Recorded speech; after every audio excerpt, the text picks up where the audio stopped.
नमस्कार, बहुत स्वागत है आप सभी का हमारी खास पेशकश भाग्यफल में और मैं हूं आपके साथ अंकुश श्रीवास्तव।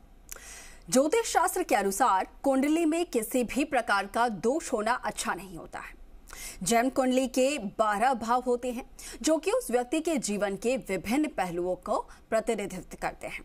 कुंडली में मौजूद ग्रहों की अनुकूल स्थिति फलदायी होती है, लेकिन अगर कुंडली ग्रह प्रतिकूल स्थिति में है तो फिर ये दोष उत्पन्न करते हैं। तो आज इसी विषय पर हम विस्तार से बातचीत करेंगे और विस्तार से जानकारी देने के लिए हमारे साथ जुड़ रहे हैं ज्योतिष परिषद एवं शोध संस्था अध्यक्ष ज्योतिषाचार्य पंडित पुरुषोत्तम गौड़ जी। आचार्य जी प्रणाम, आपको बहुत स्वागत है आपका। जी आयुष्मान, श्री राम जय राम मेरे राम की जय हो।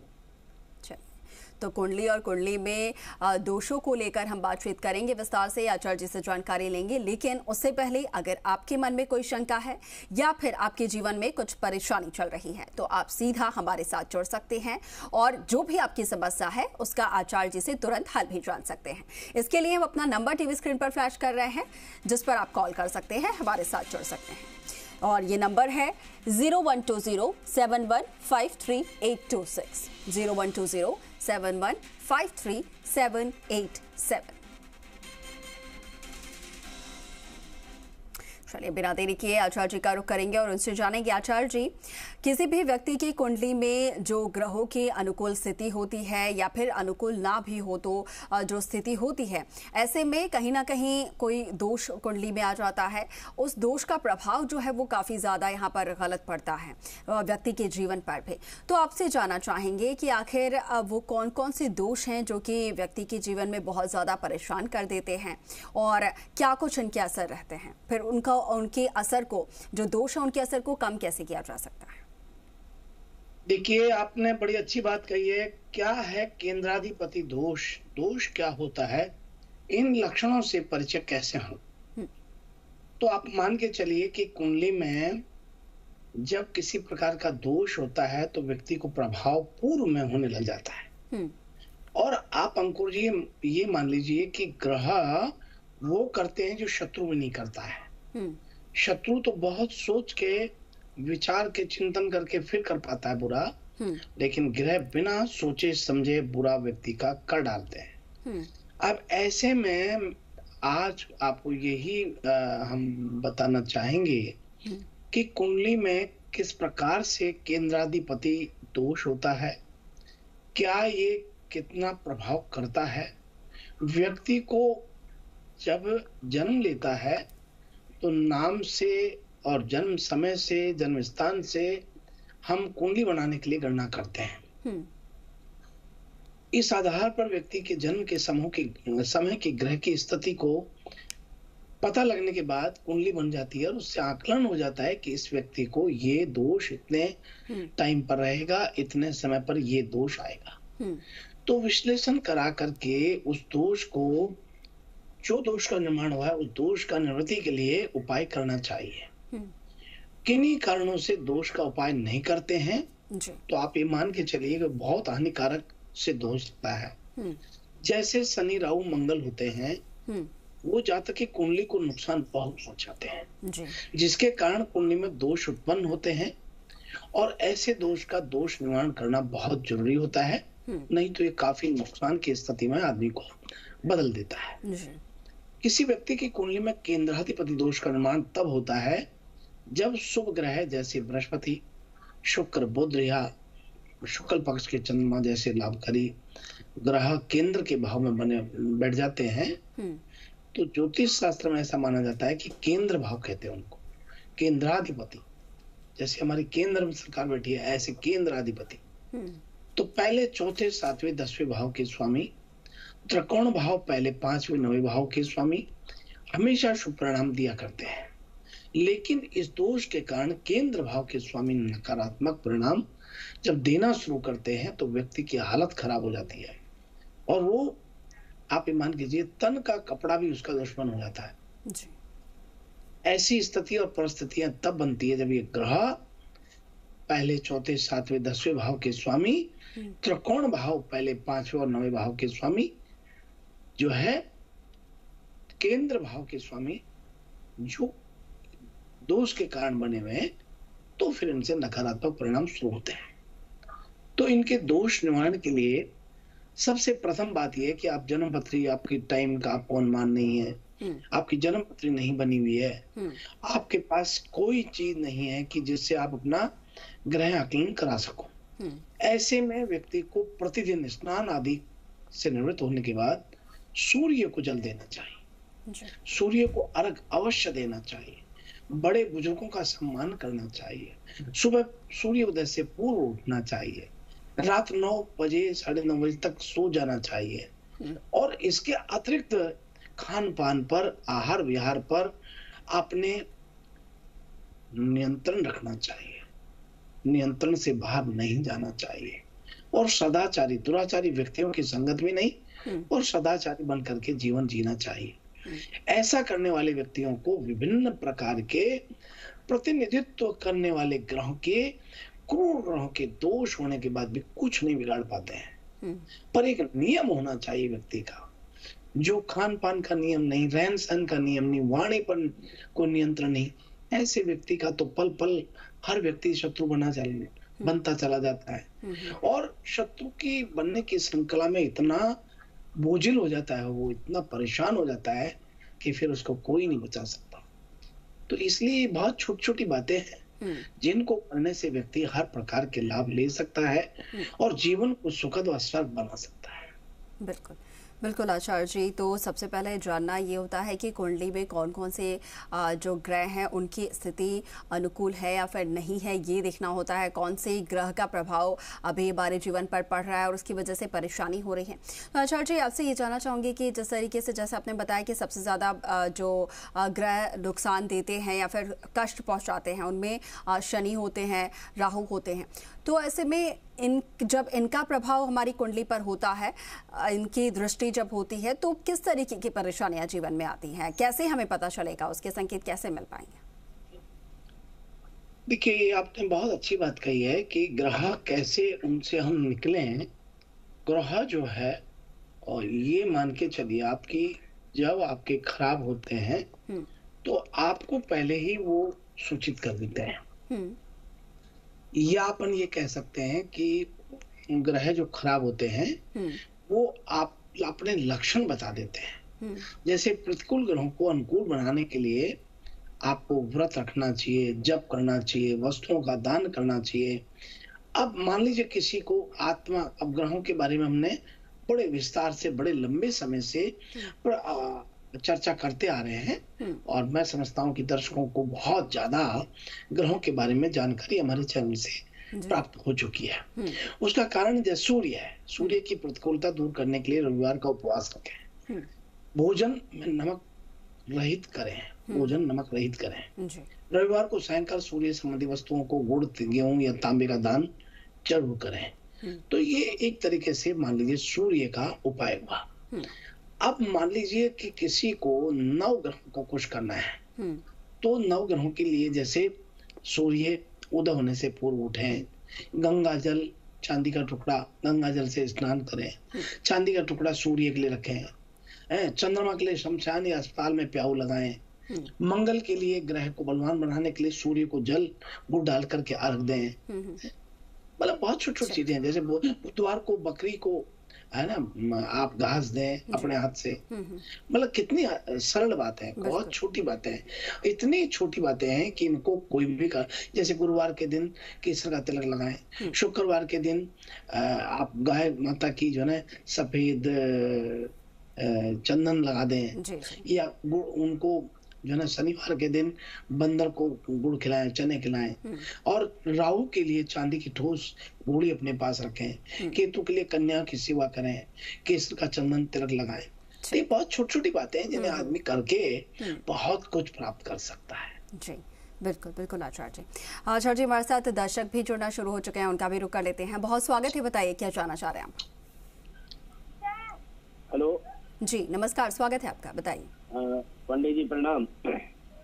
जी आयुष्मान, श्री राम, जय राम, जय जय राम। पंडित जी, थोड़ा संशय था, मैं आपसे थोड़ा सा पूछना चाहता था। कल बच्चे के लिए कोई संबंध आया था, मैं जैसलमेर से बोल रहा हूँ। जी जी। बच्चे का जन्मदिन है 10/1/97। जिनके 1/25 में जी, हाँ, इसका जैसलमेर में जन्म हुआ था। आपने बोला था ये IAS तैयारी में निकल जाएगा। कल कोई पंडित जी से कुछ संबंध के चक्कर में मैं पूछने गया था, तो वो कह रहे हैं कि इस मामले में निकल नहीं सकते। देखिए, आपने मुझे जन्म पत्र दी है और ये दी है 10 जनवरी 1997, 1:25 जैसलमेर राजस्थान। मेष लगन की जन्म पत्री होती है, राहु की महादशा है और केतु का अंतर है और बुध का प्रतंत्र है। आप मान के चलिए कि राहु की महादशा है और राहु इनका छठे भाव में मंगल के साथ अंगारक योग बना के बैठा हुआ है। मेष लगन और मकर राशि में स्थित चंद्रमा से राहु का क्रियात्मक स्वभाव बहुत शुभ होता है। राहु के नैसर्गिक पाप ग्रह होने के कारण अंतर्निहित प्रवृत्तियों में विकास की वृद्धि तो लाता है, पर आपके भाग्य का फल भी देता है। अब चूंकि शनि मंगल है, अब इसके सुप्रभाव में कमी करते हैं, तो आप कृपालु इसके लिए मैंने आपको उपाय सुझाया था, वो उपाय करें, अवश्य सफलता मिलेगी। देखिए, जिन विद्वानों ने आपको कहा है उनके लिए मैं नमन करता हूँ। मैं उनको बहुत सादर सम्मान के साथ बहुत स्वागत करता हूँ, धन्यवाद करता हूँ। अच्छी बात है, लेकिन एक बात जरूर है, किसी भी आदमी को काना से काना मत कहो, काना जाए रूठ, और धीरे धीरे पूछ लो कैसे गई तेरी फूट।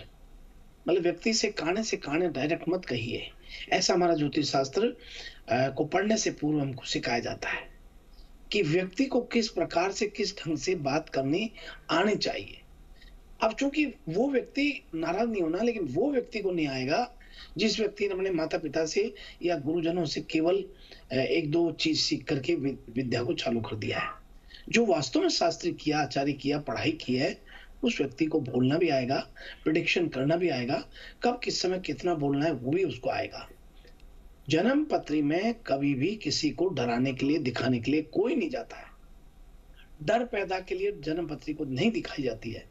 जन्म पत्री रिलैक्स होने के लिए दिखाई जाती है, रास्ता ढूंढने के लिए जाते हैं हम लोग। और जब कोई भी भक्त रास्ता देखने के लिए और रास्ता पूछने के लिए आता है, तो हमारा धर्म बनता है कि उसको हम डराएं नहीं, रास्ता ही सुझावें। इसलिए कृपालु, आपको जो उपाय मैं दे रहा हूं ये करें, अवश्य आपके बेटे को सफलता मिलेगी। आप ये कीजिएगा। करने वाले तो गोविंद हैं, भगवान से बड़ा कोई नहीं है। हम तो इस चैनल के माध्यम से कहते भी हैं कि ना हम भगवान हैं, ना हम भाग्य विधाता, और ना हमारी कही हुई वाणी अंतिम निर्णय। अंतिम निर्णय तो उस परमात्मा का है, लेकिन प्रयास और प्रयत्न और कार्य और कर्म करना हमारा धर्म बनता है। फल भगवान के हाथ में है। आप इनसे प्रतिदिन हरा चारा गायों को देने के लिए कहें और साथ में हरी दुर्वा गणेश जी को प्रतिदिन चढ़ाएं। और इसी के साथ में मूंग मंगलवार के दिन 1.25 किलो तांबे के बर्तन भिगो दें और दूसरे दिन उन्हें उबाल के ठंडा करके और फिर गाय को, सफेद गाय को दें। ऐसा करिए। राहु दोषम बुद्धोनाथ सूत्र में बताया है कि ऐसा करने से उसको सफलता मिलती है। आप ये कीजिए, अवश्य सफलता मिलेगी। आपको बड़ी मंगल शुभकामनाएं हैं। और आप ऐसे व्यक्तियों के पास जाते हैं जहाँ बहुत स्ट्रेट फॉरवर्ड होते हैं, उनको बहुत शुभकामनाएं, उनको प्रणाम है। जी बिल्कुल। आचार्य जी, और भी कॉलर्स हमारे साथ लगातार जुड़े हुए हैं, उनका भी रुख कर लेते हैं। बहुत स्वागत है, बताइए क्या जानना चाह रहे हैं आप। आचार्य जी, आपको मेरा सत नमस्कार है। आयुष्मान श्री राम, जय राम, जय जय राम, मेरे राम की जय हो। सुरेंद्र जी बताइए। हाँ, मैं आचार्य 8 जुलाई 1954 और सुबह 6 बजे का समय, जन्म स्थान है रतनगढ़ है। तो थोड़ा ये बताएं कि जैसे ये मोड़ी होती है, इसके हरा और पीला और लाल रंग के धागे हैं, तो गणेश जी को हमने उसे सुपारी पे इन धागों से बनाया, तो उसमें हरा रंग आ गया, तो वो कोई गड़बड़ तो नहीं करता है? अब देखिए, बहुत अच्छी बात है। आपने बहुत ही अच्छा प्रश्न किया है। और ये बात सही है कि रक्षा कलावा मानते हैं हम इसको। और मूली का जो धार्मिक महत्व की बात करें तो देखिए, मूली जो है एक रक्षा कलावा के रूप में होती है और पंच धागा इसको बोलते हैं। और इसका मंत्र भी ये होता है, जब हम इसको बांधते हैं तो ओम ये न बद्धो बलि राजा दानवेंद्रो महाबलय तेन त्वाम नो बदनामि रक्षे माचल माचला। यानी वैदिक परंपरा का हिस्सा है। यज्ञ के दौरान इसे बांधे जाने की परंपरा हमेशा रही है और जन्म जब दिवस होता है उसमें भी बांधी जाती है, चाहे वो देवता हो चाहे वो व्यक्ति हो। और आप ध्यान रखें कि दानवीर राजा बलि की अमरता के लिए भगवान वामन ने उनकी कलाई पर रक्षा सूत्र बांधा था। इस रक्षा बंधन का या रक्षा सूत्र का गणेश जी को जो आपने लपेटा है, तो ये लक्ष्मी ने राजा बलि के हाथ में अपने पति की रक्षा के लिए ये वचन लिया था कि जो भी मूली को जहां भी लगाएगा उसका मंगल मंगल मंगल होता रहेगा। इसलिए आपको मेरा कहने का तात्पर्य है कि निश्चित रूप से मंगल होगा। रोली के बारे में कोई भी चिंता न करें। और हरा तो बहुत प्रिय होता है गणपति को। बड़ी मंगल शुभकामनाएं हैं आप। जी बिल्कुल बिल्कुल आचार्य जी, दर्शकों से बातचीत हो चुकी है और चलिए अब रुक कर लेते हैं आज के राशिफल की ओर। दर्शकों को ये भी बता देते हैं आज का उनका दिन कैसा रहेगा। तो आइए हम सबसे प्रथम बात करते हैं मेष राशि से। आज मेष राशि के समस्त जातकों के आत्मविश्वास परिपूर्णता से दिखाई देगा। माता के स्वास्थ्य में आज थोड़ा सुधार होने की संभावना दिखाई देती है। घर परिवार में धार्मिक कार्य आज संभव होते हैं। खर्चों की अधिकता बनी रहेगी। बातचीत में थोड़ी संयमता रखें तो ठीक रहेगा। क्रोध के अतिरिक्त से आज बचना चाहिए। रहन सहन कष्ट में हो सकता है। जीवन साथी का स्वास्थ्य ठीक रहेगा। कार्यक्षेत्र में परिवर्तन संभव होता है। किसी मित्र के सहयोग से कारोबार की स्थिति में सुधार संभव होता है। और अब बात कर रहे हैं वृषभ राशि वाले संपूर्ण लोगों की। मन प्रसन्न रहेगा। बातचीत में संयमता रखें। लेखन आदि बौद्धिक कार्यों में व्यस्तता बनी रहेगी। शैक्षणिक कार्यों के सुखद परिणाम प्राप्त होते हैं। नौकरी की परिवर्तन संभावना दिखाई देती है। और वहीं आपको बता दें परिश्रमता की अधिकता रहने वाली है। और इसी क्रम में बात कर रहे हैं मिथुन राशि वाले लोगों के लिए। आज वाणी में मधुरता बनी रहेगी, परंतु अपनी भावनाओं को वश में रखें। घर परिवार में सद्भाव बना करके रखें। शैक्षणिक कार्यों पर ध्यान दें। नौकरी में और आपके घर में आय में आज वृद्धि होती है। बातचीत में थोड़ी संयमता रखें। कार्यक्षेत्र में कठिनाइयां आज बहुत आ सकती हैं। लंबे समय से रुके काम आज आपके बनने लगेंगे। और अब इसी क्रम में अगली राशि का रुख करते हैं कर्क राशि वाले संपूर्ण लोगों के लिए। आज मन में शांति एवं प्रसन्नता दिखाई दे रही है। आत्मविश्वास बना रहेगा। नौकरी में तरक्की के मार्ग प्रशस्त होंगे। शासन सत्ता का सहयोग आज आपको प्राप्त हो रहा है। आय में वृद्धि होगी। कुटुंब के किसी बुजुर्ग से धन प्राप्ति के योग बन रहे हैं। अपनी भावनाओं को वश में रखें। भाई बहनों का साथ मिल सकता है। नकारात्मक विचारों का प्रभाव हो सकता है। धार्मिक कार्यों में व्यस्तता आज आपकी रह सकती है। और अब आइए हम बात कर रहे हैं सिंह राशि वाले सभी लोगों की। परिवार के साथ किसी धार्मिक स्थान पर जाने का कार्यक्रम आज आपका बन सकता है। भाग दौड़ अधिक रहेगी। स्वभाव में चिड़चिड़ापन बना रहेगा। माता को स्वास्थ्य विकार आज रह सकता है। मन में निराशा में असंतोष के भाव रह सकते हैं। आय में कमी एवं खर्चों में वृद्धि की स्थिति बनी रहेगी। मित्रों का सहयोग आज प्राप्त होने वाला है। रहन सहन अव्यवस्थित आज हो सकता है। और अब आइए हम बात कर रहे हैं कन्या राशि वाले सब।